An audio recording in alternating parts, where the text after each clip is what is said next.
This is a good one, Battle of the Bands. I got asked Ohio players versus Kool in the game. Ooh, this is heat.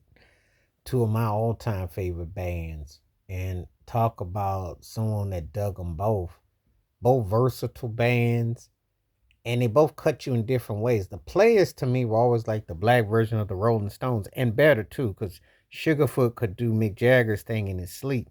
In a fair world, it wouldn't even be off discussion. Cause he could also do Jagger and Richards because he was bad on guitar.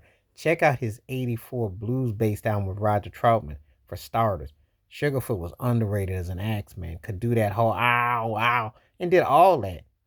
And the Mercury West Brown era, two different eras, the musicality of how they sounded, because that whole thing with what they did on Westbound was, you know, I mean, the funk was a whole nother level.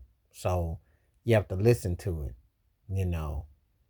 When they had Junie Morrison, that whole thing. Listen to what they did. West Coast hip hop was based off of that. Just think about it. And then we get to Mercury and they were polished and they did the whole thing. Cool in the game. Jazz funk hit you with some distinctive hard groove brick.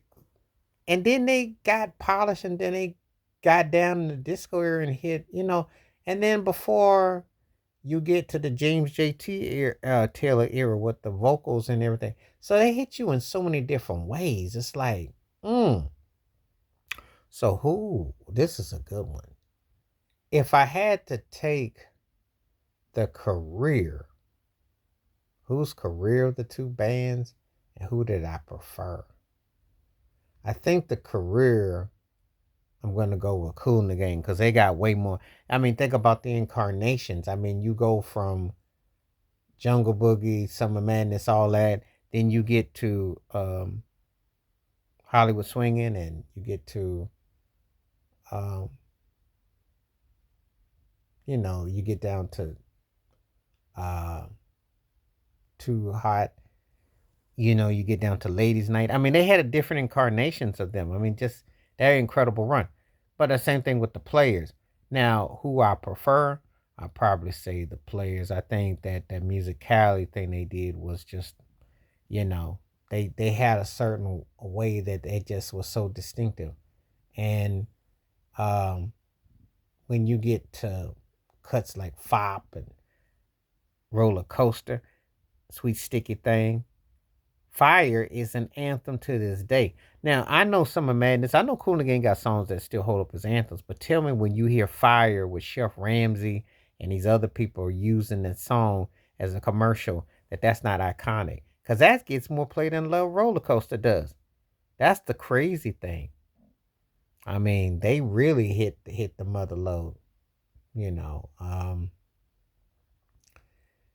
When you think about the distinction of the Ohio players, you just got to go like, wow, they definitely left a lasting impression. So, but if you ask me for the career, I'm gonna probably say Kool in the Gang. If you ask me who I prefer, I'll probably say the Ohio players because I think the players' musicality showed a bit much. And of course, when I talk about Heaven Must Be Like This, the slow cuts, I Want to Be Free, that musicality was just raw, organic, and you can hear the influence of so many people. You can hear where they went. I think Kool and the Gang, the career you'd want because it showed you so many versatile, so many avenues, so compelling.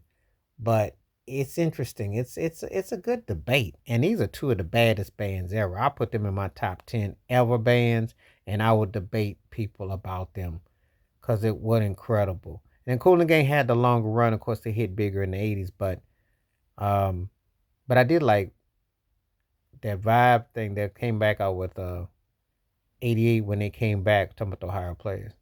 They had cuts, but that's all I would say. But you tell me what you think.